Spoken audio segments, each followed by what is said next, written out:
ತುಂಬ ಜನ ನಾಸಲ್ ಇಲ್ದಿರೋ ಕೇಕ್ನ ಡೆಕೋರ್ ಮಾಡೋದು ತೋರಿಸಿ ಅಂತ ಹೇಳ್ತಿರ್ತೀರಾ, ಅದಕ್ಕಾಗಿ ಈ ವಿಡಿಯೋ. ಸೊ ಇವತ್ತಿನ ವಿಡಿಯೋದಲ್ಲಿ ನಾವು ನಾಸಲ್ ಇಲ್ದಿರೋ ಕೇಕ್ ಮೇಲೆ ಹೂನ ಹೇಗೆ ಡೆಕೋರೇಟ್ ಮಾಡೋದು ಅಂತ ನೋಡೋಣ.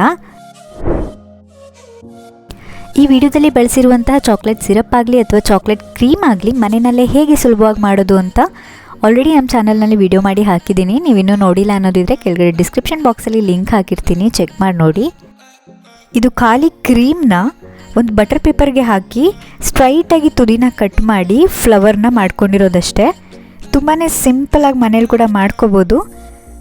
ಮತ್ತು ಈ ಕೇಕ್ ಸ್ಟ್ಯಾಂಡಿಗೆ ಏನಾದರೂ ಆಲ್ಟರ್ನೇಟಿವ್ ಹೇಳಿ ಅನ್ನೋದಿದ್ರೆ ಯಾವುದಾದ್ರೂ ಒಂದು ಬಾಕ್ಸ್ ಇಟ್ಟು ಬಾಕ್ಸ್ ಮೇಲೆ ಪ್ಲೇಟ್ ಅಂದರೆ ತಟ್ಟೆನ ಉಲ್ಟಾ ಮಾಡಿ ತಿರುಗಿಸಿದ್ರೆ ಸಾಕು, ಅದು ಇದೇ ರೀತಿ ತಿರುಗುತ್ತೆ ಅದು ಕೂಡ. ಸೊ ನೀವು ಈಸಿಯಾಗಿ ಮನೆಯಲ್ಲಿ ರೋಸ್ಗಳನ್ನ ನೀವು ಕೇಕ್ ಮಾಡಬೇಕಾದ್ರೆ ಡೆಕೋರೇಟ್ ಮಾಡ್ಕೋಬೋದು.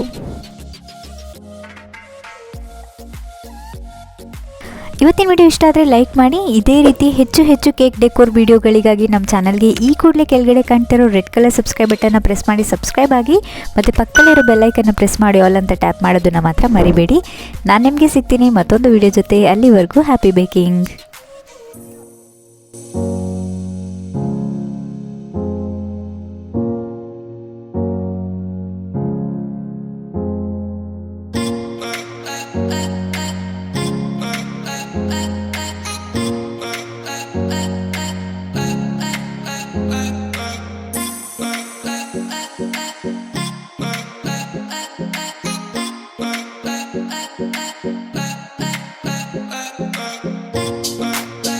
Bye.